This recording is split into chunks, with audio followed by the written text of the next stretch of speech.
Você abre os olhos e o primeiro pensamento que chega não é um pensamento, é um peso. O ar ao seu redor carrega uma densidade que você nunca sentiu antes. Uma mistura de incenso queimado, suor humano, pedra aquecida pelo sol e algo mais profundo, quase mineral, como se a própria terra estivesse exalando sob seus pés. Você está de pé sobre pedras polidas, enormes, dispostas com uma precisão que desafia qualquer explicação para um mundo sem maquinário moderno. Cada bloco sob seus pés pesa toneladas. Cada junta entre as pedras é tão precisa que uma lâmina de faca não caberia entre elas. O sol de Canaã bate vertical sobre sua cabeça, e a temperatura já passou dos 40 graus antes do meio-dia. Você ergue os olhos e o que vê paralisa sua respiração por alguns segundos. Uma muralha. Não uma muralha qualquer. E não algo que você já viu em fotografia ou em filme, mas uma estrutura que domina o horizonte com uma arrogância absoluta, como se tivesse nascido ali e o resto do mundo tivesse sido construído ao redor dela. Os muros externos medem, segundo a visão registrada no livro de Ezequiel, 500 côvados de cada lado, o que corresponde a aproximadamente 260 metros, formando um quadrado perfeito, que engloba uma área maior do que muitas cidades inteiras da antiguidade. O vento que passa entre as colunas produz um som grave, contínuo, quase como uma voz que não forma palavras, mas que claramente está dizendo algo que você não tem vocabulário para entender ainda. Você caminha em direção ao portão leste, o único pelo qual a entrada era permitida para certas categorias de pessoas, e cada passo seu ecoa de forma diferente dependendo da pedra que você pisa. Algumas placas ressoam como tambor, outras absorvem o som completamente.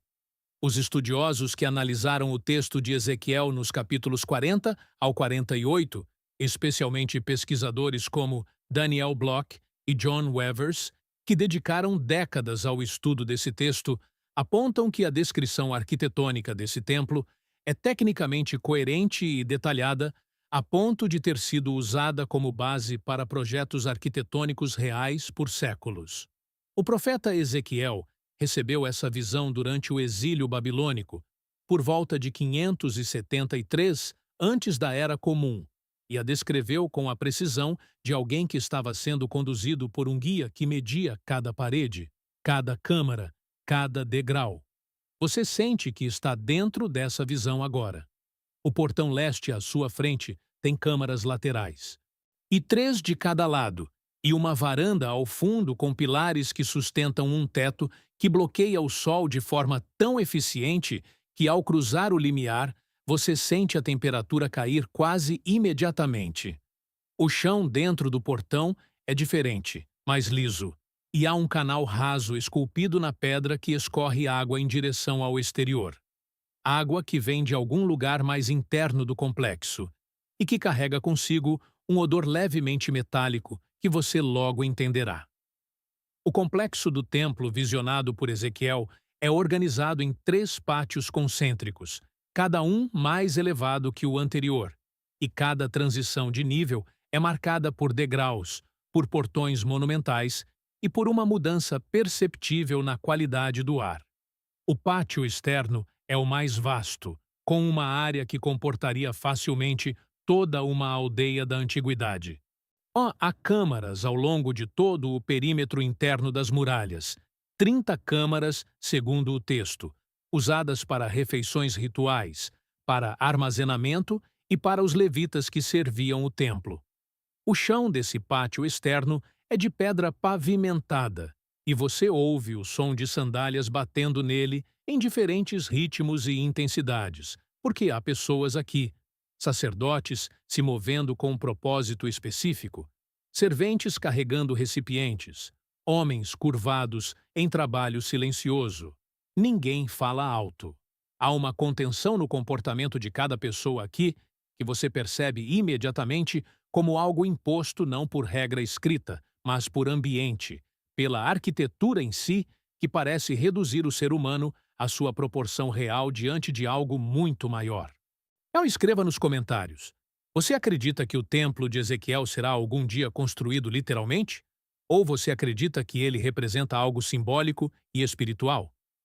Essa é uma das perguntas mais debatidas entre teólogos, arqueólogos e estudiosos bíblicos há séculos, e a resposta que você der diz muito sobre como você lê o texto sagrado. Se como arquitetura futura, como metáfora da ordem divina, ou como um modelo para a perfeição humana que nunca foi totalmente alcançada. Pesquisadores como Moshe Greenberg argumentaram que as medidas do Templo de Ezequiel são deliberadamente idealizadas, construídas para comunicar perfeição teológica através de geometria, enquanto outros, como Yechezkel Kaufman, defendem que a intenção era um projeto construtivo real para o retorno do exílio. E deixe sua perspectiva abaixo, porque essa conversa tem 2.600 anos e ainda não chegou a um consenso. Você avança para o pátio interno e os degraus sob seus pés são 8 no total, cada um marcando uma elevação adicional em relação ao pátio externo. As investigações arqueológicas de templos do período do Ferro, 2 na região de Canaã e Síria, incluindo o templo de Aindara, escavado na Síria nas décadas de 1980 e 1990, revelaram estruturas com características surpreendentemente similares às descritas por Ezequiel, incluindo pátios concêntricos, câmaras laterais e a disposição tripartite do espaço sagrado. No templo de Aindara, foram encontradas marcas de pés gigantes esculpidas na pedra da entrada, cada uma com 90 centímetros de comprimento, e sugerindo simbolicamente a presença de uma divindade de proporções imensas pisando naquele espaço. Você pensa nisso enquanto sobe os degraus e sente os músculos das suas panturrilhas trabalhando contra a inclinação. O sol agora bate diferente, mais angular, e as sombras dos pilares criam listras no chão de um branco quase ofuscante. Há um cheiro de sangue aqui. Não um cheiro forte, não um cheiro perturbador, mas presente e inconfundível, vindo do altar de holocausto que fica no centro do pátio interno, e que, segundo as medidas de Ezequiel, tem uma base de 18 côvados quadrados e se eleva em degraus até um topo de 12 côvados quadrados. O altar tem um canal de drenagem. Você vê a mancha escura que esse canal deixou na pedra ao longo de anos de uso. O trabalho dos sacerdotes nesse templo não é trabalho metafórico, é trabalho físico, e exigente e repetitivo. Os estudos osteológicos feitos em esqueletos encontrados em sítios associados a práticas sacerdotais no Levante mostram padrões de desgaste ósseo consistentes com levantamento de pesos, com posições ajoelhadas prolongadas e com movimentos repetitivos de corte e descarne. Um sacerdote que serve no altar realiza em um único dia de festa sacrificial um esforço físico comparável ao de um trabalhador braçal. Os animais sacrificados precisam ser trazidos, contidos, abatidos, preparados e queimados em partes específicas, seguindo um protocolo preciso que não admite erro. O fígado, os rins e a gordura ao redor das vísceras têm destino diferente das peças que serão consumidas pelos sacerdotes ou devolvidas aos ofertantes.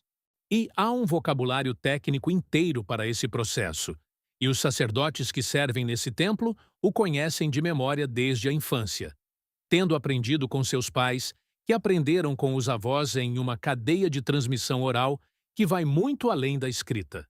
O pátio interno tem câmaras específicas para os sacerdotes, separadas das câmaras dos levitas, e a separação não é apenas administrativa, é teológica, refletindo uma hierarquia de proximidade ao sagrado que determina quem pode ir até onde dentro do complexo.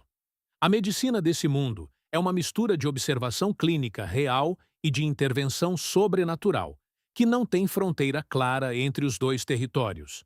O papiro Ebers, datado de aproximadamente 1550 antes da Era Comum e descoberto em Luxor, no século XIX, que contém mais de 700 prescrições médicas e é um dos documentos mais ricos para entender como o Oriente Próximo Antigo concebia o corpo e a doença.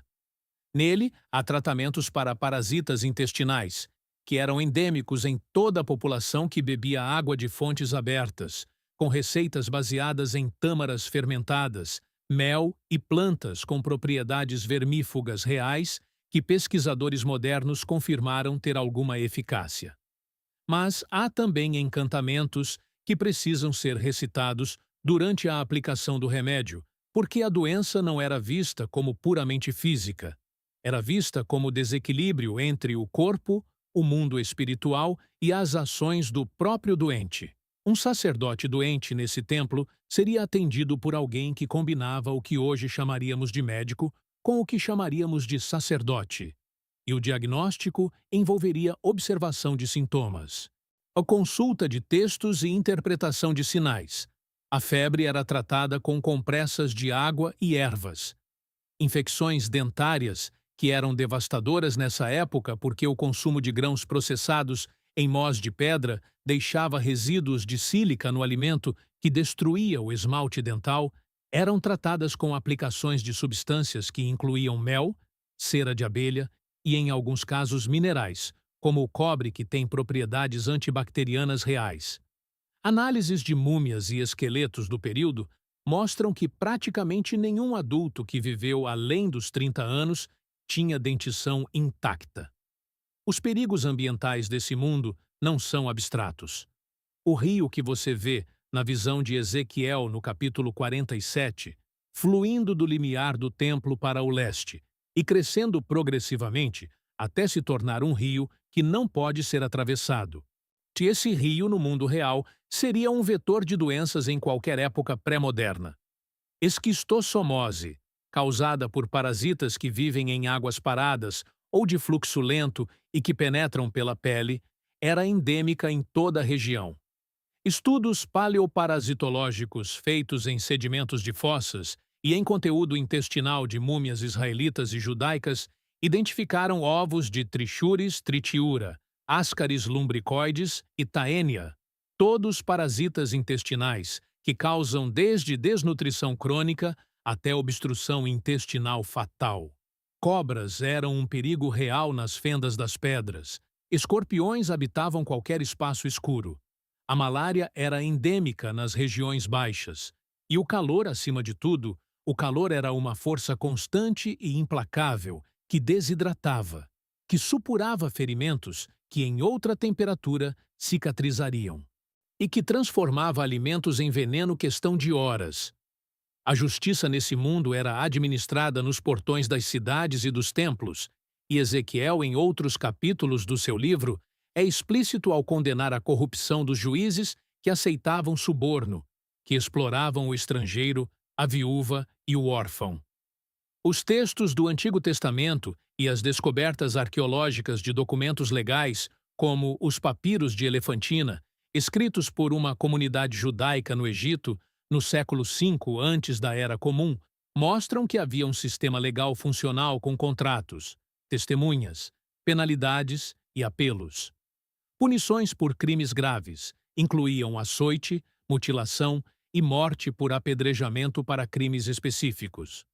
A lei do talião, olho por olho, que hoje soa brutal, funcionava no seu contexto original como limitador da vingança e impedindo que uma ofensa menor gerasse destruição desproporcional em resposta.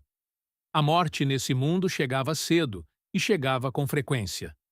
A esperança de vida média ao nascer no Oriente Próximo da Idade do Ferro era de aproximadamente 30 anos, mas essa média é puxada para baixo pela mortalidade infantil devastadora, com estudos indicando que entre um terço e metade de todas as crianças morriam antes dos 5 anos. Quem sobrevivia à infância poderia razoavelmente esperar chegar aos 50 ou 60 anos, mas carregando o peso físico de uma vida de trabalho, doença e exposição. O enterro dentro do judaísmo antigo privilegiava a inumação rápida, preferencialmente antes do pôr do sol do dia da morte. Os ricos eram enterrados em tumbas escavadas na rocha, com câmaras laterais chamadas kokim, onde os corpos eram depositados, onde após a decomposição, os ossos eram recolhidos em ossários, Pequenas caixas de calcário que pesquisadores escavaram há centenas na região de Judá. Os pobres eram enterrados em solo simples, sem ossário, sem túmulo marcado, retornando à terra sem nenhum marcador permanente. Você está de volta ao presente agora. Está em algum lugar com temperatura controlada, com acesso à água tratada, com antibióticos disponíveis em uma farmácia à distância de minutos, com uma expectativa de vida que o habitante do templo de Ezequiel não conseguiria imaginar como possível. A visão de Ezequiel sobre o templo ideal não era apenas sobre arquitetura, era sobre ordem, sobre a possibilidade de um espaço onde tudo funciona como deveria funcionar, onde cada medida é exata, onde cada função está no lugar certo, e onde a presença do sagrado não é uma metáfora, mas uma realidade que você pode sentir nos pés ao pisar nas pedras polidas. Nós vivemos em um mundo que, por muitos critérios objetivos, é mais seguro, mais saudável e mais longo do que qualquer período anterior da história humana. E isso não é motivo de arrogância, mas de uma gratidão específica e consciente que só é possível quando você entende o que veio antes. Cada vez que você bebe água da torneira sem pensar, cada vez que um médico te dá um diagnóstico baseado em exames, cada vez que você acorda sem febre depois de uma noite de chuva, você está experimentando um luxo que os sacerdotes do templo de Ezequiel não teriam conseguido descrever porque não tinham palavras para ele. Se esse vídeo te transportou para dentro dessa visão e te fez sentir algo que você não sentia antes, e deixa o like agora, porque ele ajuda esse canal a continuar reconstituindo esses mundos perdidos com a precisão e o respeito que eles merecem. Inscreva-se para não perder as próximas reconstruções, porque cada título que vem aí vai te colocar dentro de um tempo e de um lugar que você nunca imaginou que poderia visitar dessa forma.